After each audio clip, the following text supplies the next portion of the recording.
Hi అండి, ఎలా ఉన్నారు? సో ఇవాళ సండే మా ఇంటి స్పెషల్స్ దోశలు అండ్ పితిక్ పప్పు సాంబార్ విత్ ఎగ్ అనమాట. మమ్మీ పితిక్ పప్పు సాంబార్లో ఎగ్ కొట్టేసింది. సో అదే అనమాట ఈ సాంబార్. దోశకి ఆ సాంబార్కి టేస్ట్ అనేది చాలా బాగుంటుంది.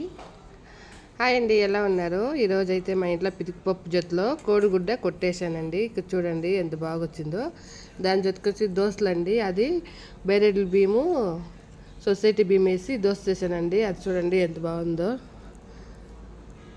బేరెడ్ల బియ్యం వేసి దోశ చేస్తే హెల్దీ ఉంటుందండి. అందుకు మేమైతే అప్పుడప్పుడు బేరెడ్ల బియ్యం వేసి దోశలు అయితే చేసుకుంటాము. మా ఊర్లో అయితే వాన వస్తూ ఉంది. ఆ వానకి ఈ దోశలు పితికిపప్పు ఎగ్గా వేసిన ఎగ్ దానికి సూపర్ కాంబినేషన్, సూపర్గా ఉంటుంది. చూడండి మా పాప అయితే తింటా ఉంది. ఓకే గాయస్, ఇది మా వీడియో. నచ్చితే లైక్ చేయండి, షేర్ చేయండి, సబ్స్క్రైబ్ చేసుకొని మా ఛానల్. బాయ్. ఆనంద్ లక్ష్మి.